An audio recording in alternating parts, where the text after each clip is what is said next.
Welcome back, everyone, to this edition of Try Hard Racing with me, Roll Case TV, where I continue to do the best I can with what I've got, which is not a lot of talent, but a whole lot of new race to do, new weekend, continuing the same career. Last episode, I went through the paddock here and whatever office thing. Everybody's in love with me. Not really. Everybody's neutral on me. And people will start to hate me. As I start knocking people off of their bikes, they'll start to hate me. Set the bike development preference, which I had no preference, because they hit you with that too soon. I don't know what my engine looks like and what it needs improvement on. But I will start improving it. Appearance improvements, etc. So we are ready to start the next round. Let's start the next round. And make sure that it's also set right. Oh boy, after this round, which you probably won't see in this YouTube episode the whole round, it's a basic weekend, we get to have a race off. And guess what? I hate those race offs. Yeah, see, it sets it the full weekend, and you have to make sure you change this. One of these days, I'm sure I'm not going to catch that. And I'm going to get stuck in a full weekend. But if I do get stuck in a full weekend, I can't go into the options once I get there and turn off the other practices. If I'm in there and it's free practice, I can turn off the other things. So yeah, but if I accidentally say race only, I can't go back and say, no, I wanted qualifying. And race settings should be on 50%. Yes, this won't change unless maybe I do a practice race or something, a Grand Prix. But yes, and his light penalties, went through that already because I'm in arcade mode and I have no qualms about that. This is a full of fun series.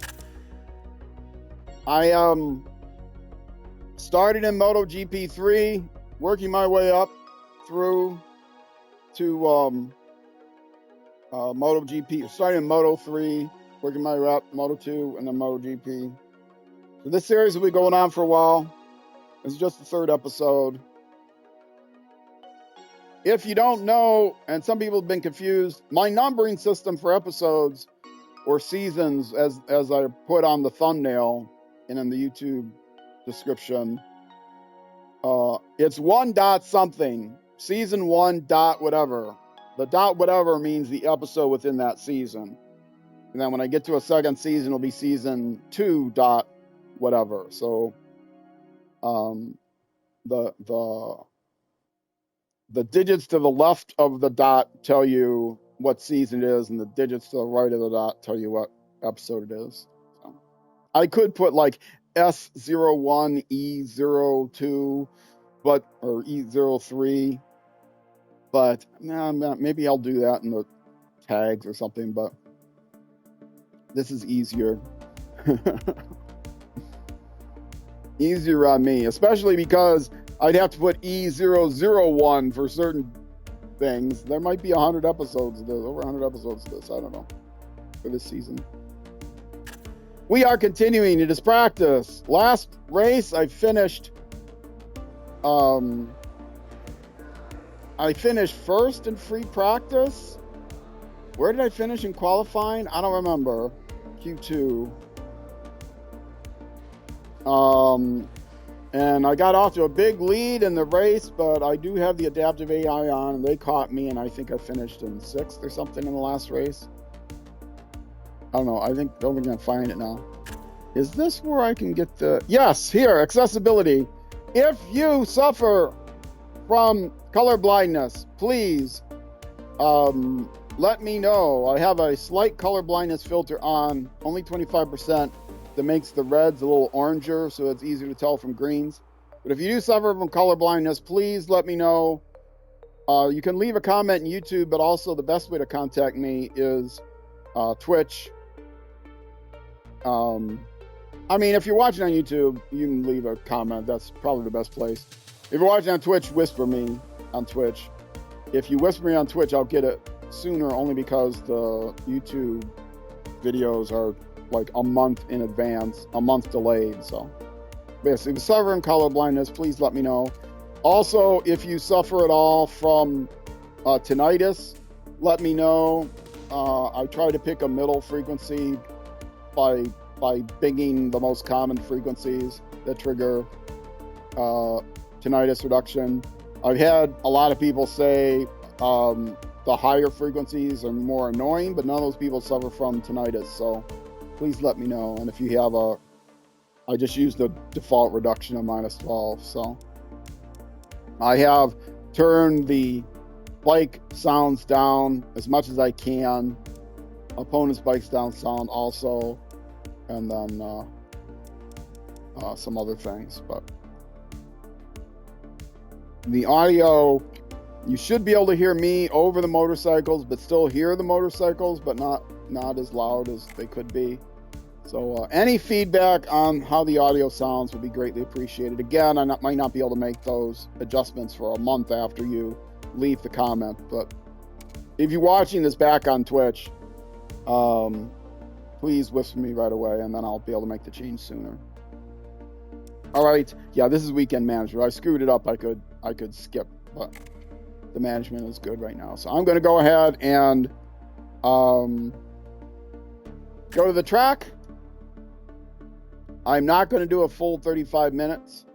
I like to keep it down to less than 20 minutes. I'll do like 10 minutes out and 10 minutes back.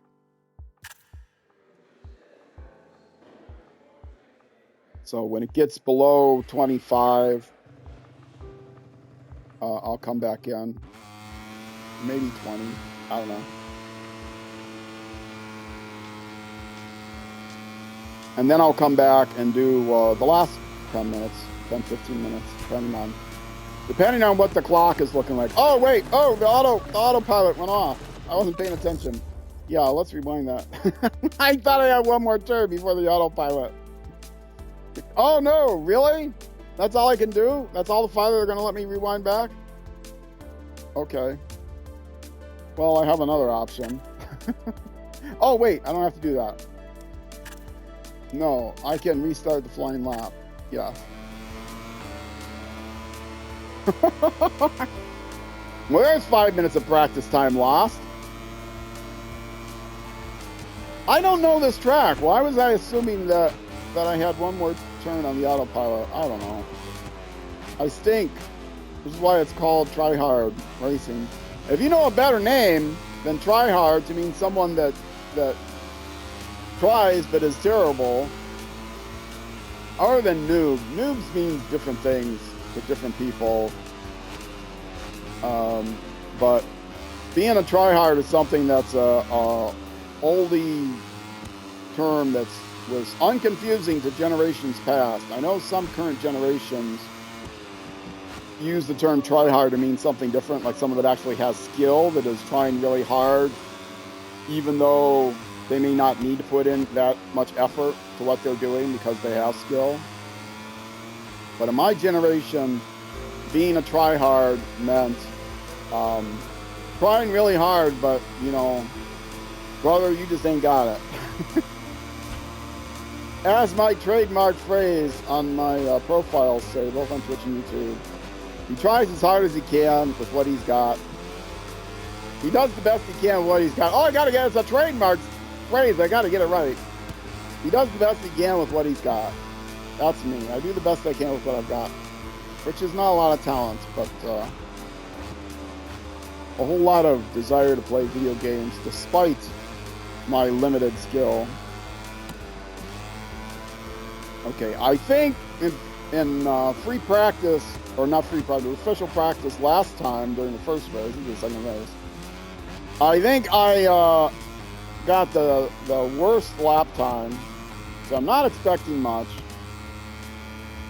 But maybe the adaptive AI will show some mercy on me.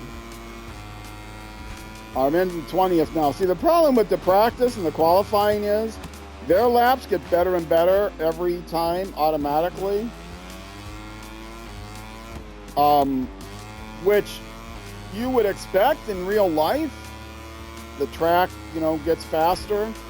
And supposedly that is simulated in this game, where the bikes will get faster later on to represent the fact that the tracks get more and more rubber laid down, and so your laps can get faster. And you know, you limit the fuel so it's less heavy as you go along. It's a juggling act. You don't want to put just enough fuel in to go one hot lap, because then you're only getting an out lap, a hot lap, an in lap, and then put more fuel in, an out lap, a hot lap, an in lap. You end up running out of time. So maybe you put enough fuel in to do 2 or 3 hot laps, but then the problem is that first hot lap, you're carrying more fuel than the third hot lap, and it's not going to be as fast. But that all presumes you're going to get faster times each time through the course. And so the AI does that. The AI bikes will get more and more improved times. I am an old man tryhard. I don't get faster times as practice goes on. You know, once I get used to the track, so maybe it may not be till my 5th lap or something that I actually get a decent time. And since I am playing in arcade mode, I can't adjust how much fuel I go out with. I basically have unlimited fuel. I'm not even sure that it simulates how full my tank is.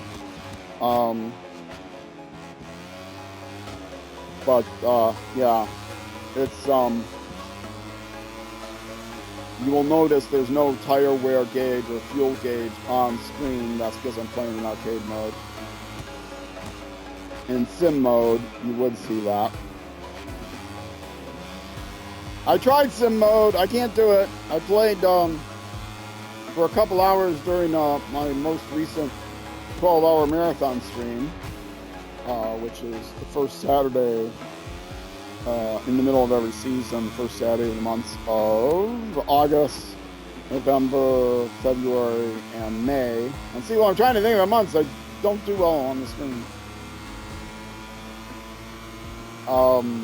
Yeah, so the last marathon stream, I played MotoGP 20 for a few hours, and that did not have an arcade mode, and I was crying because I had already told people I was going to do MotoGP 25, but I hadn't played it yet. I hadn't even installed it yet, I don't think. And I thought, well, MotoGP 20 is this difficult and impossible, literally impossible for me to finish anywhere but last, and a distant last. Certainly MotoGP 25 will only be more difficult. And it turns out MotoGP 25 has something 20 didn't, which is, first of all, difficulty levels that go down to 20 rather than 30. That's a big issue with me. Why do they make the lowest? Why can't they make the lowest difficulty levels like really low so a child could do it? Although I'm worse than most children, I understand.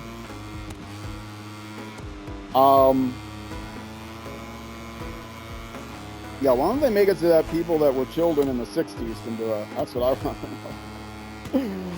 know. But what was I saying? I have more video game experience than anyone listening, though, because I've been playing video games since before there were video games. When a video game meant that you chose the 3D icons and Monopoly, the 3D tokens. Most of them like video games, right? Anyway. Yes, MotoGP 25, and I don't know what year this started. I only buy these yearly titles once every 5 years. They introduced this arcade mode, which takes a lot away from the game. Takes a lot of things away from the game that I would actually like to have. But it's easier to handle. The difficulty level can be adjusted down a little bit lower, and so yeah. But I do have all auto assist things turned off. Well, not anti-wheelie that you can't turn off, and traction control that you can't turn off. It also turns off like the electronic engine control, that kind of thing. So it's fun. It's a full of fun career playthrough. A full career working up from Moto3 to MotoGP, and a fun driving experience. So if other motorcycle games have turned you off because they're just too difficult for you, even previous editions of this game, I definitely recommend MotoGP 25. I was afraid I wasn't going to be able to play this game. I was going to have to pick another race game to play once my Grid Legends playthrough expired, and it turns out that no, this game is fine. I could do this game. Okay, let's see. How many laps is that?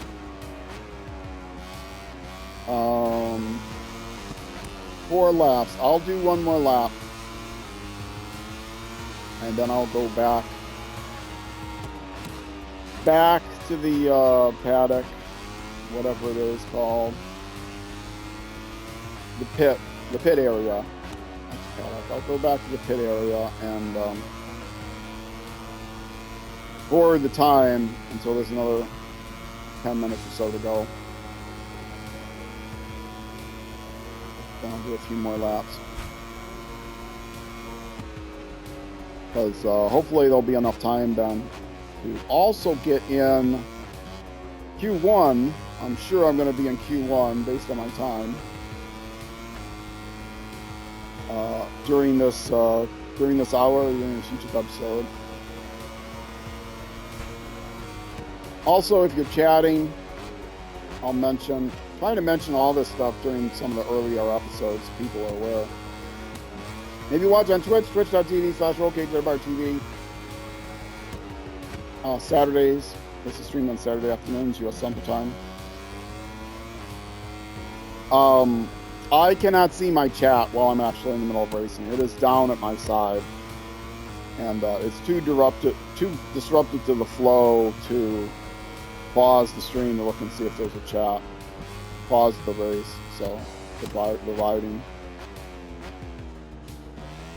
So if you do chat, come to Twitch and chat. I apologize, but it might be some time before I can actually read it. Probably longer than it stays on the screen. It only stays on the online screen for like 30 seconds or something, maybe a minute. Okay, return to pit. Yes. And the audio cut off, because that happens sometimes. The driver's audio, I've reported as a bug. The voiceover guy. I will look at my times, and oh, look at that! My fastest times were on my fastest lap, which of course stinks. What are the stewards? Are these giving me warnings, or they just set me? No penalties for me. Nice. Okay. That's why I have the forgiving thing on. And the live session, I am down here in last place, so I don't know. Ooh, I'm ahead of somebody. Well, let's increase the time till it's around 10 minutes, and we'll see if I stay ahead of that guy. Probably not.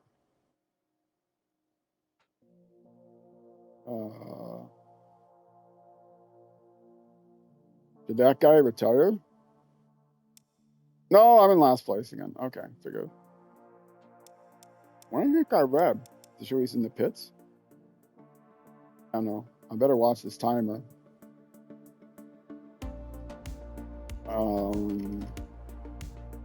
Get it down. I don't know how many laps I'm going to get out of 10 minutes. Let's say 11 minutes, I'll go out. Good enough. Because it takes a while to do the hot lap. Or the flying start. The AI goes out 10:54, 10:52. I'll actually let this play. So you can see 10:50, 10:49, 10:48. Oh, 10:45. Okay. So they actually cheat on the out lap. The flying start is actually a cheat. they don't go around the full. They don't go around the full out lap. They just immediately put your motorcycle back at the flying lap start point. I don't usually watch through that whole thing, so when the time jumps, I think, oh, the time must be jumping in order to account for the bot going out with the bike and doing an out lap to get into the right position. But no, flying lap you don't lose any time for flying lap. That's cool. Well, now I know if I only want to do 10 minutes, I can let it run all the way down to 10 or 10 or something, and then there is still some time lost in walking over to your bike. It does take that time out, but only took the bot 3 seconds to get that full out lap in. Little bot. I just should let the bot run the race. I think I ran into a bug, and this may not be true. I think I ran into a bug where if you retire from a race immediately, I don't know how they do the adaptive AI, but it's got to be something like, you know, how long it took you to do a lap, and how long, how far, you know, how many miles is the lap, what's the distance of the lap divided by the time it took you to do the lap. And I think I ran into a bug where this may not be true, but it seems like one time I was doing really well with the AI, and then I just wanted to skip a session, so I just said race or something. I think it was one of those race-off things. I said retire immediately without getting any time for any laps. I did effectively all the laps in 0 time, and I think that's what they credited me for, all the laps in 0 time. So for those laps, I got an infinite difficulty level. Because suddenly in the next race, I was so far behind everyone, like monstrously far behind. Like, did you guys think that I did all of those laps in 0 time? At least you didn't crash the game for trying to divide by 0. But then everything, you know, straightened itself out. But the AI is still, right now, too difficult for me, because I trained it when I could sit here and play for hours and hours, getting the game prepped up, getting some practice in. Now, I'm probably only going to play this game once a week, once a week on my 3-hour streams. So the AI is going to be punishing me until it adjusts. Hopefully it'll start getting a little bit easier. I don't dare turn it down off of the adaptive AI, because one, the adaptive AI doesn't tell you, oh, you're now playing at a 30% level, or you're now playing at a 43% level. Which would be nice if it gave you that information, so that if you want to stay at that level, you can turn off the adaptive AI and just play at that level. But I know at the minimum 20% AI level, I can dust it pretty easily, which is how I knew that I could actually play the game. Because at the easiest AI level, you know, on MotoGP 20, I couldn't compete at all. Completely dusted. But if I turn off the adaptive, it immediately just resets all of that learned data. And then I don't know what AI they start you off with if you turn it back on. But they remove the data, so maybe they start you off at 50% or whatever the average is, and then slowly back it up as you get games in, laps in. You have to run multiple races till the AI adjusts. So I'll just live with the AI as it is now. Hopefully it's still collecting data and adjusting, otherwise I'll never win a championship. Because it's not like I'm ever going to get better at the game. I've been playing racing games since there were racing games. Racing games are all basically the same skill set required. So, yeah, I'm not going to get better at this game. I don't know when the first motorcycle racing game was. The first racing game I played on a home console, which may be like the first racing game I played. I don't know what racing games. At what year did the first arcade racing games come out? But first racing game I played at home was on an Atari 2600, of course. At the time, not called 2600, it was called an Atari video game system. And it was Night Driver. Look that up. Night Driver. I think it's Night Driver. Night Driver? Night Racer? I think it was Night Racer. I don't know. Look it up. Atari 2600, Night Driver. The graphics were great. It was the very first arcade, or it was the very first home racing game.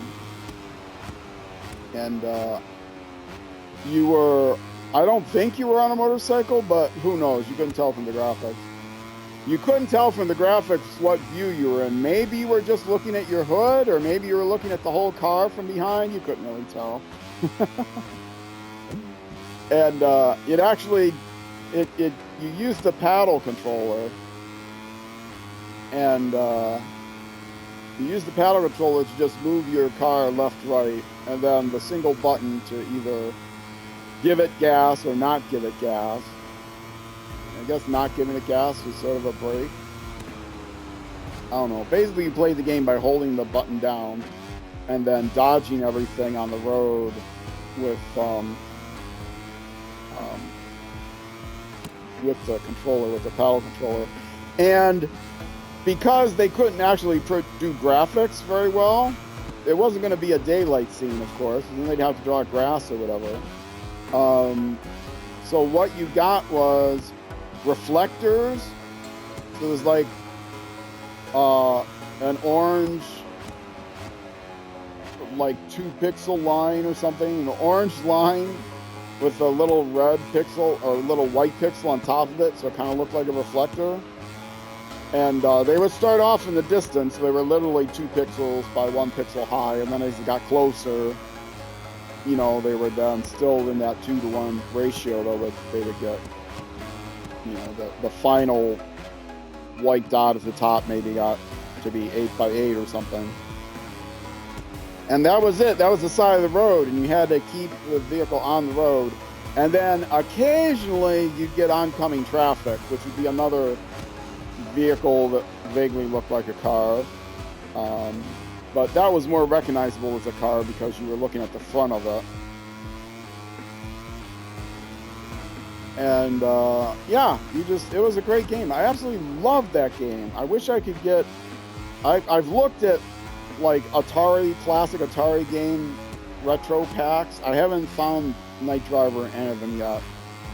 I can play Adventure. I loved Adventure when it came out. You can look that up, Adventure on the Atari 2600. I did an entire map of the entire Adventure map.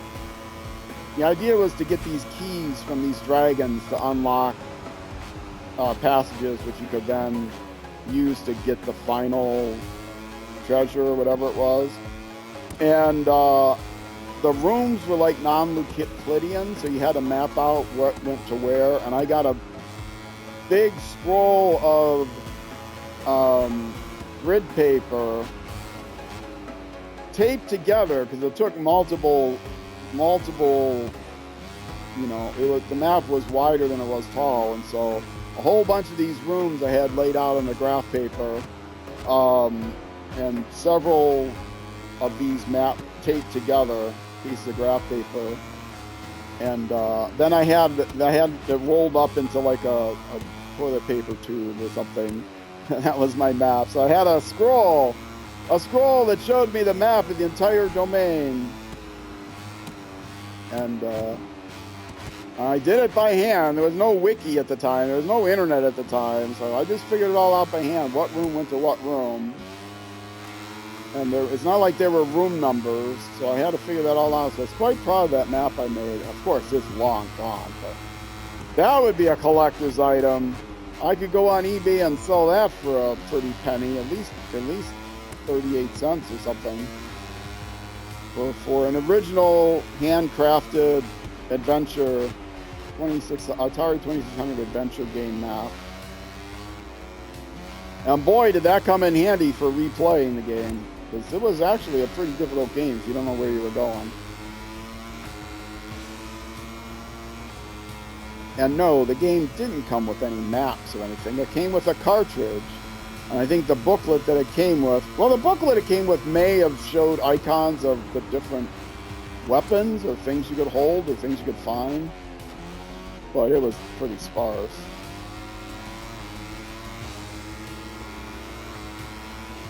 Yeah, those are the days. I almost missed those Atari 2600 days. Almost.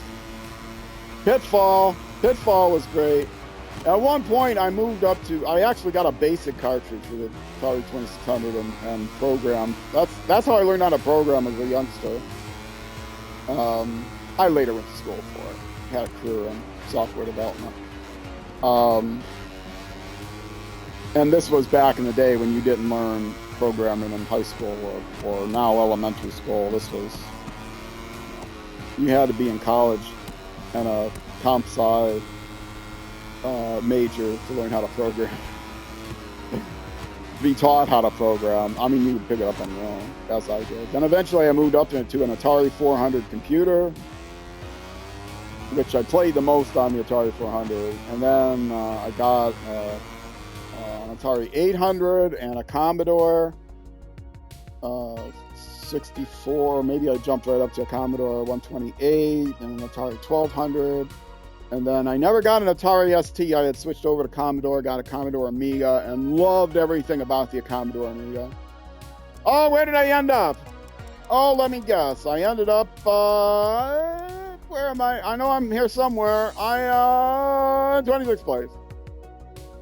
Yes, I never improved my score in the last 10 minutes. I'm spending too much time yapping. I should just play a non-adaptive difficulty level. I hope the adaptive difficulty level catches up. I might have to smurf it. I might have to smurf a little bit in my spare time. Go play some, I wouldn't disrupt the career, but go play some Grand Prix games where I just am going, I finish in last every time. What's that called? Sandbagging? I have to sandbag a little bit. That's an old term. That's an old pool term. I used to play pool. Go to state tournaments and stuff. Only open ones. Never could qualify for one. State tournaments here in Minnesota and Wisconsin. Let's see. Continue, I guess, is what I have to do. And so I'm going to be in Q1. I should have enough time in this episode to get through Q1. And probably not get into Q2. I have to finish in the top 4. I might be able to finish in the top 4 in Q1 and get to Q2. Either way, I will, whether I make it or not, I think Q1 is all the time I'm going to have for this YouTube episode. Yes, I need to get pre-qualifying Q1. Fastest 4 riders to go to Q2. And of the people that are there now, I am also last, of course. I finished last in free practice. But I might be able to get in the top 4. This has happened before. I've gotten in the top 4.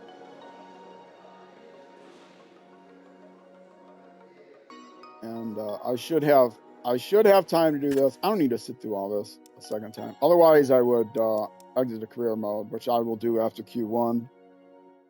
Either before the race or Q2. So going to track. Flying start, of course. No break in the middle, so I better look at the chat now, see if there's any chats that I missed. Scrolling back. Nope. Of course, I didn't bother to pause the game while I was doing that.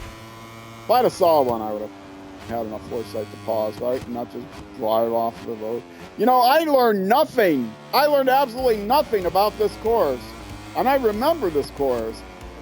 I still learned nothing about the right braking spots when I did the practice. Okay, I gotta try to talk less and drive more. Which never happens. I'm not here to stream to show you how to play this game properly. Don't be under any preconceived notices that you're gonna, you know, be watching someone who can teach you the ropes. I am here to chat and to entertain. If you call being really bad entertaining, I'm here to laugh at and scorn. Feel free to scorn in the comments. I will respond to all comments. If you scorn me, I may just respond sarcastically, but I'll respond to all comments. I'll do something to try to encourage you to leave more comments. I'm not above trolling my commenters so that they leave more comments so I get more engagement. So I get more engagement from numbers or YouTube. But yeah, I have people. I play Civilization. I play SnowRunner. SnowRunner has the most accepting audience, I think. Because in SnowRunner, everything goes bad. Everyone's expected to go bad. Everyone's expected to talk about what goes bad and about whatever else you're doing while you're driving from point to point. But I play Civilization, and I get constantly people. Well, I don't. I've got two pretty negative comments that were like, "Shut it and play the game." And I've responded. I always respond by saying, you know, you are probably just watching the wrong channel, brother. Oh. But yes, if you're watching on YouTube, please consider coming over to twitch.tv/RollCageOnTheBarTV. Things are much better when there's chatters. Again, when I'm playing a racing game, it's kind of hard though, because I can't see the chats while I'm in the middle of the race. But it's fun, interactions. Interactions are always good. Yikes. I mentioned earlier in the stream that I've been working on my internet because my download speeds are terrible compared to the plan I have, and there is going to be a tech coming out to fix that. But the upload speed was good, and then somebody in trying to fix the download speeds like switched me to a plan and didn't tell me what the upload speed was on the plan, because they only advertise download. Get internet access for up to 2 gazillion quintibytes or per second or whatever, and it's like, okay, but I don't have 7 4K televisions that I'm trying to download videos on simultaneously, download HD videos on simultaneously, and another 7 TVs that I'm or 7 computers that I'm touring files from the US government or something. I don't need the download speed is what I say. I need the upload speed. I'm streaming, and they don't even mention the upload speed. And so the person that was trying to help me, quote unquote, ended up cutting my upload speed in half. And so I was panicked. And last night I was in chat support saying, please, I have a big stream coming tomorrow, premiering a new game. I need to have my upload speed restored, please. So he did a lot of work to help me, and I appreciated it very, very much. I even gave him I even did a little self-promotion. He said he understood if I'm a streamer, I'm going to be that upload speed. I said, yeah, here's my Twitch channel.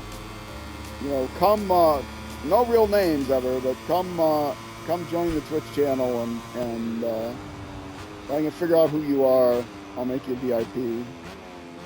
Now, if you're not that guy and you're hearing this and you come to the Twitch channel, I'll know you're not the real guy. I'll ask you a question that you'll be able to answer Only if you're that guy. He'll remember. I mean, I could ask you the first, the last 4 digits of a MAC address on the modem, and you'll know. I'll know if it's you or not. Oh, because we had to go through that several times.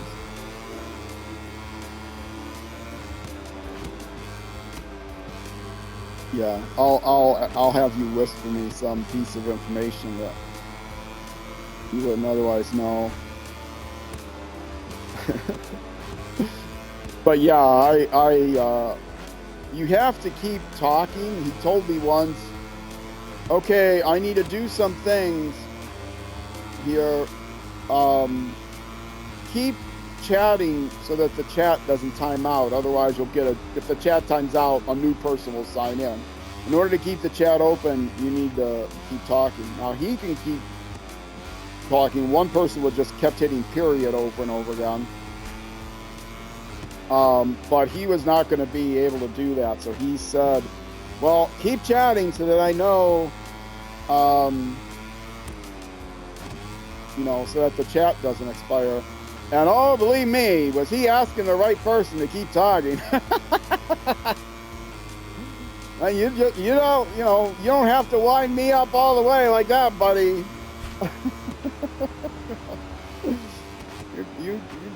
You're gonna overwind the clock here. You give me that kind of that kind of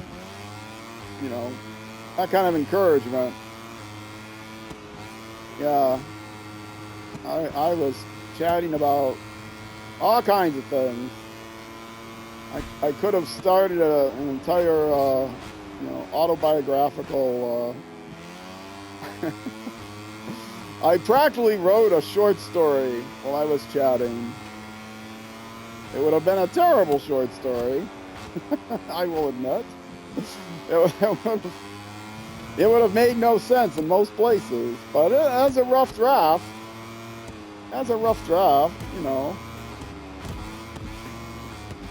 Keep chatting. Make sure you keep chatting. Do you know who you're talking to? I laughed and I said, because he knew I was a streamer, which is why he needed my upload speed restored.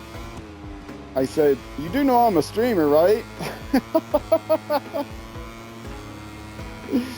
Telling me to keep chatting. You don't have to do that, honest. No problem. I'll keep chatting. I should have been a radio DJ, although probably been a terrible radio DJ, because if I was playing music, I wouldn't be able to keep quiet while the music was playing. Oh yeah, did you hear that bass line? Oh, that's so awesome. Oh wait, I'm supposed to mute. Oh, where am I? I'm in first place. I may make it to Q2. Oh, we'll talk too soon. There's still 5 minutes to go. They can still catch me. That happens a lot. I'm in last place on Q1, then the adaptive AI shows mercy on me, and I make it to Q2. Although I have not made it to Q2 before, so I need to be in the top 4. And so these are only the people that didn't make it into the top 14 in official practice. So. But I wasn't exactly in the top 18 to guarantee me if I was in the top 18 and not in the top 14, then you would think that I could,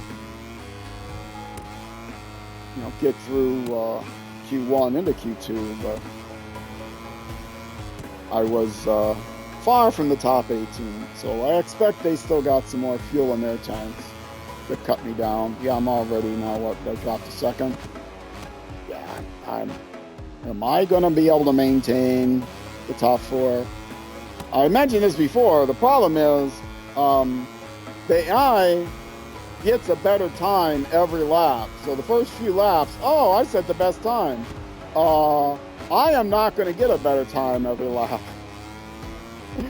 I am going to maybe get lucky one lap and do a good time, and that lap is not going to be the last lap to set my best time. The lap is going to be early on when the track is still cold.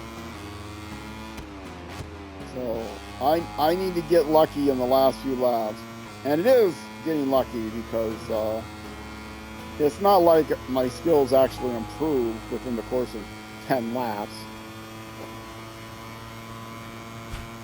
There's a reason I have the racing line on. It's because I can't remember where all the turns are in any of these maps.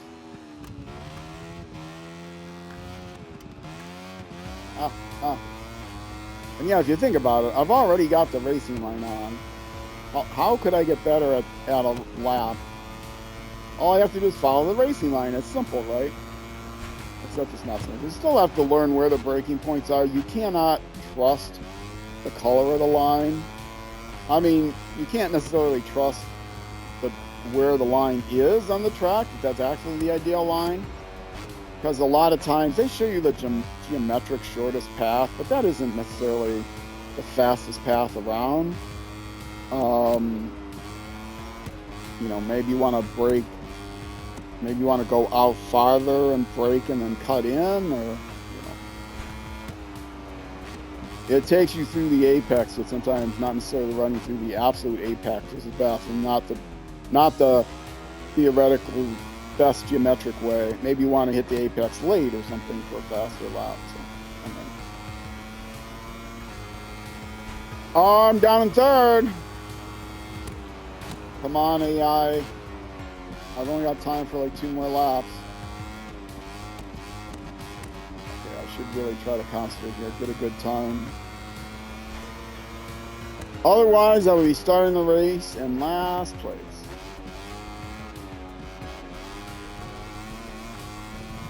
This is week 2. I think week 1, didn't I qualify for Q2 right away? I think I did. And then I jumped out to a fast start because I remembered to just beat the accelerator down and not hold the parking brake like I do in Dirt Rally. I have auto start on because it's a for fun playthrough, and it's a pain to have to hold down the clutch before you start the race. You get a much better start though, so you'll see me in races, I'll immediately jump through half of the pack just because I got a better start, because I've got an ideal perfect start. No reaction time at the start, but I feel like it's cheating, but you know what? The whole thing is cheating. Cheating is fun, and this is a fun playthrough. It's a full playthrough, but it's a fun playthrough. What I find fun, anyway. I am the hero of this adventure. I have to do some, you know, I have to do well to some degree. First game of Civilization 6 I played on, where am I dropped to now? First game of Civilization 6 I played through. Spoiler alert, if you're watching Civilization 6 playthrough on my channel as well, the very first game I lost. I played it on the lowest difficulty level. I lost it. I don't know if you know anything about Civilization, but on a cultural victory, it snuck up on me. And I realized somebody's about to win a cultural victory. There's no way I could out-culture them, so I had to try to just go to war with them and defeat them quickly enough. And I wasn't able to. So, yes, you know, the person playing the game in any content creation is the hero of the story. And I failed as the hero. My very first game, I failed. But that's okay. You know, heroes don't succeed the very first time, right? Heroes of the story have to, the protagonist has to go through some suffering before they become the best in the world. Right? Anyway. It's a shame, because if you sit there and watch a streamer or a content creator for literally months playing through their first game, only to have them lose at the last minute, that's kind of disappointing. This guy stinks. Why am I wasting my valuable free time watching this guy stink? I don't know. Some people hate watch, but most people, they want to watch someone who's decent at things. Decent at making and crafting, maybe, like maybe Tracy Handmade, who was on earlier. Did I keep my third? I kept my third! How about that? I'm into Q2. Woohoo! I made it into Q2, which is where I get to try to finish higher than, I get to start the race someplace higher than 25th, which I'm guaranteed to start the race in at least 20, or at least 18th. Because top 14 are seeded into Q2, and then the top 14 in practice, official practice, and then the top 4 in Q1. So I'm going into Q2, baby. And not a moment too soon, because over 50 minutes on the stream, or on the YouTube episode. It's time to start wrapping that up. If you're watching on Twitch, that's going to be it for this Twitch stream as well, but I am going to be raiding someone. I can almost always find someone to raid on a Saturday afternoon, which is what it is here. So this is what's coming up next, and I'm going to quickly go through this. Yes, I am one of the riders from Q1, and they are going to take me back to the pit area, and from the pit area I can quit back to the career menu. I don't know why I'm watching all this. They just sit here and chat and waste time. And exit a career mode, which is what I'm going to do, because I'm going to be ending the YouTube episode. And like I said, the stream is going to end here, but there will be someone to raid. So for those of you on Twitch, stick around for a few minutes. I will be back shortly. Is there anything I need to address here? No, nothing on the wall, nothing. Okay, so I am going to what was the button I pressed now? No? What's the button to quit? Oh, just the back button. Okay. Yes, I'm going to exit out of the career, go back to the main menu. If you are watching on YouTube, the next episode will be released the next weekend, Saturday, Sunday at 6 p.m. U.S. Central Time, which is midnight in the UK and noon the next day in New Zealand, and 0600 hours the next day in Thailand if it's the summertime like it is now, or Bangladesh if it's the winter time, because I live in a place that goes to daylight Central Time, which kind of sucks. Anyway, but for those of you on Twitch, again, stick around so I can raid somebody. I like raiding people, but from me, I hope you all have a great afternoon, great evening, great night, great morning, great whenever until I see you again. And wherever you end up going, on the road or in life, be sure to enjoy the drive. Twitch, again, stand by for raid. YouTube, I am out of here for you. Bye-bye.